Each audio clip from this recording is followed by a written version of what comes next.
We're going to talk about cerebral palsy.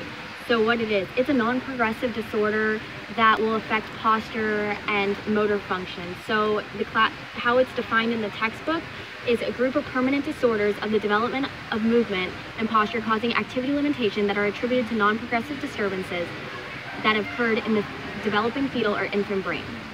All right, so what are the causes? We're going to talk about that. All right, so we classify this under 3 categories: prenatal, perinatal, and postnatal.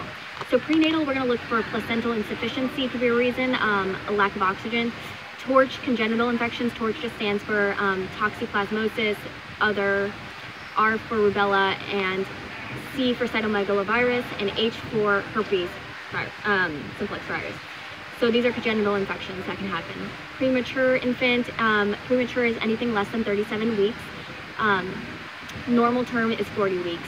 Is question if the mom is on drugs, is she on ibuprofen, any poisoning that could be damaging to the infant's developing brain.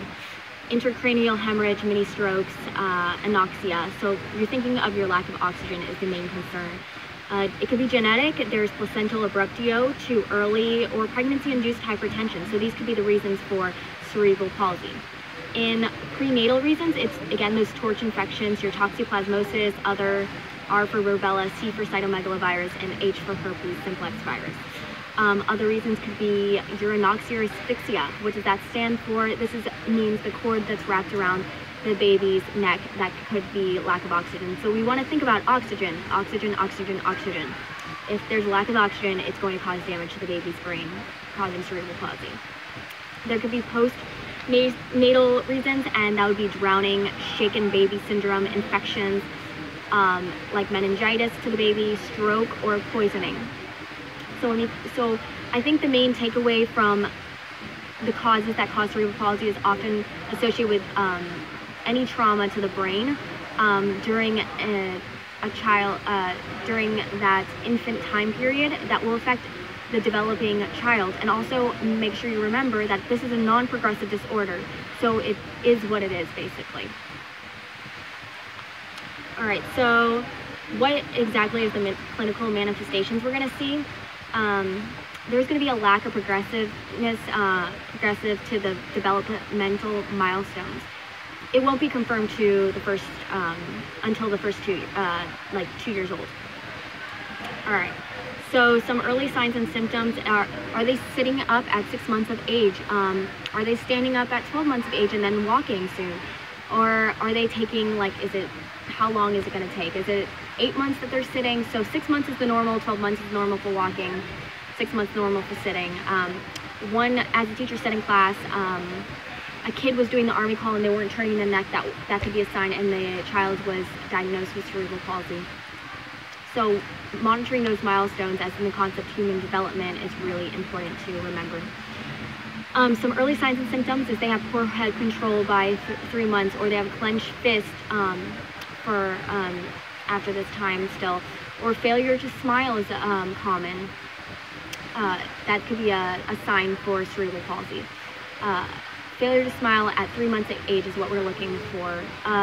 Do they still have those persistent reflexes, persistent primitive reflexes that are supposed to go away? Moro, the startle, like that.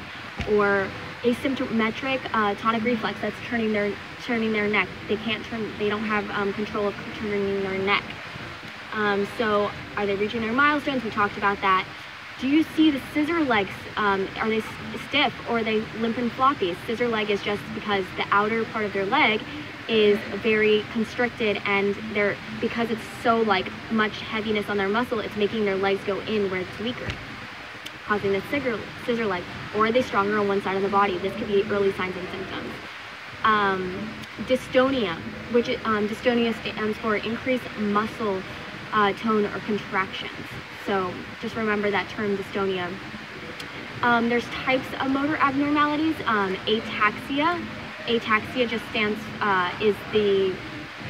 is affecting the cerebellum area. I think of if you affect your cerebellum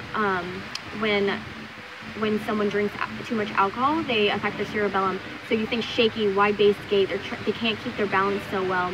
They may have rapid repetitive movement would be performed poorly.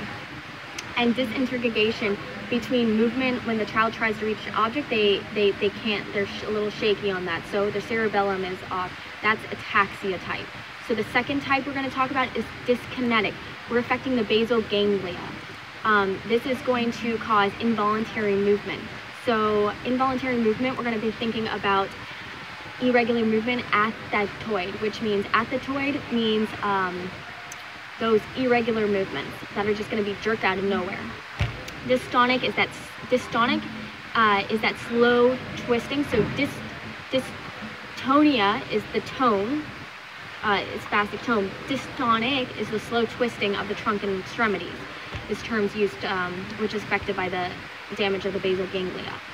And it also, for dyskinetic type of cerebral palsy, there could be involved the pharyngeal and the laryngeal area, which would affect drooling for these patients. And the most common type we're going to talk about is spastic. That's the one we really focused on in class, where the motor cortex is is going to be damaged, and it's going to cause stiffness, hypertonia, dystonia with contractures, so increased muscle tone, a lot of flexion at the muscle, toe walking because of those tight heel cords, adduction at the knees, which is what we call the scissor walking. The key is to stretch. Make sure you stretch those hips and spine because it can lead to arthritic pain as an adult. You're going to see a Babinski reflex, ankle clonus, exaggerated stretch reflexes. Eventually it's going to lead to contractures. Stiff muscles can make it hard for the tongue to eat and swallow.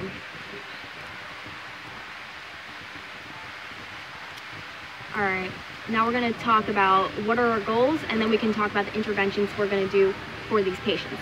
So our goals is when we want to make good hygiene. So good hygiene would be like good dental care, maximizing the ability of movement, and respiratory status. Why do we want to do this? We got to talk about our assessments first. So our faces, we want to use the pain scale of faces because they're going to be children, cerebral palsy, a lot of them. And scoliosis. So what are we concerned about with pain? Scoliosis and dislocated hips. Those are the two main ones we want to focus on. Scoliosis, it causes movement in the lungs, so respiratory problems we want to monitor for, and causes of growth retardation from scoliosis and dislocated hips again. We're going to, some diagnostics we can use is we'll see a lesion in the brain on a CT or MRI scan. We want to monitor for assessments. We can do a gross motor dysfunction scale, and O2 lacking in kids. Grunting or nasal flaring is what we would see if they're having problems. So like this, like that. All right, so now we can talk about some of the interventions to focus on. So therapy, we're going to need speech therapy, occupational therapy, physical therapy, surgery. If it's not for superficial reasons, it would definitely be for if they can't sit or they can't walk, you know, something really major.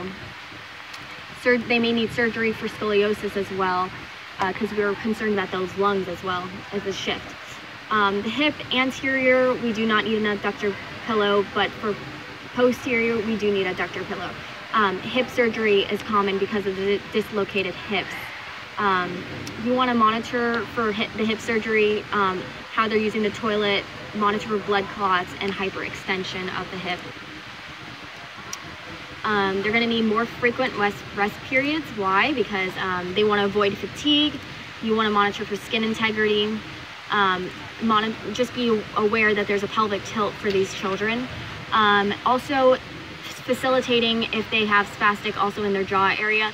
You're going to have to grab their jaw to facilitate swallowing upright, and position to prevent aspiration. So the thumb and like holding like this, or you could do a side hold.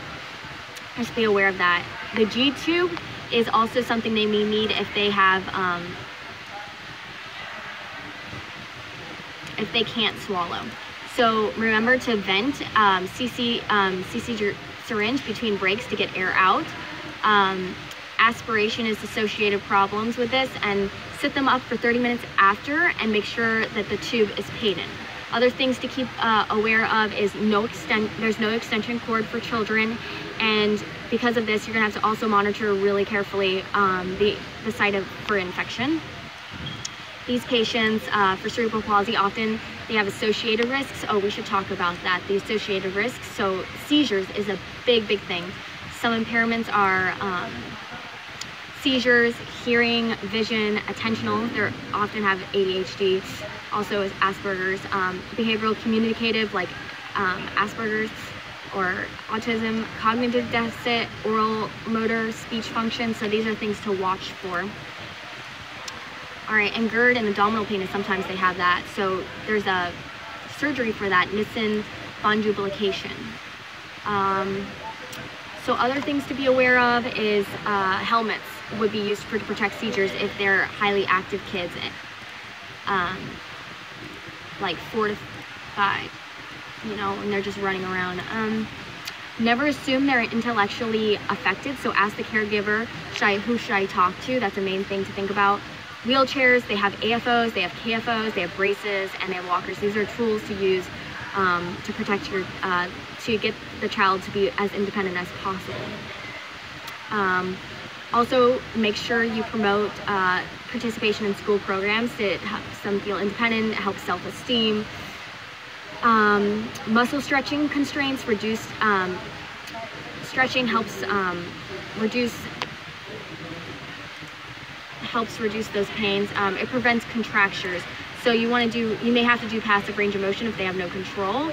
Physical therapy, make sure you get the parents involved because the insurance runs out, and that the parents pay attention because they're gonna have to do this later in life. Also, swimming helps with stretching.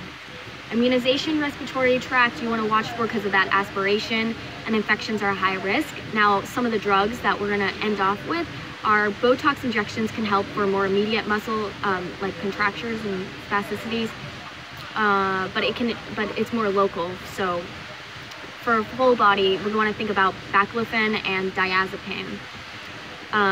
And dantrolene is the other choice. So baclofen, we're just going to talk about the side effects to watch for real quick. So baclofen can cause nausea, constipation, and urinary retention are common. And just remember, it's a CNS depressant, but it has no antidote because it's not a narcotic. So be really careful because if it's too much and it's a CNS depressant, it may cause respiratory depression. So baclofen is the most dangerous one.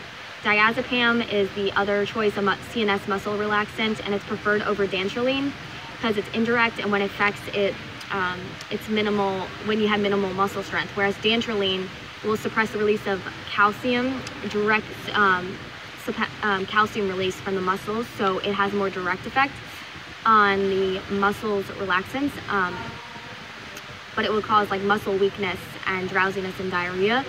So muscle weakness is the main thing to watch for. So, and you have to monitor liver function tests with dantrolene.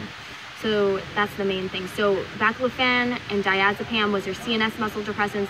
Dantrolene is your more direct one to monitor for. Botox injections are also helpful for these cerebral palsy patients. And that's everything you need to know for cerebral palsy as a review. So yeah.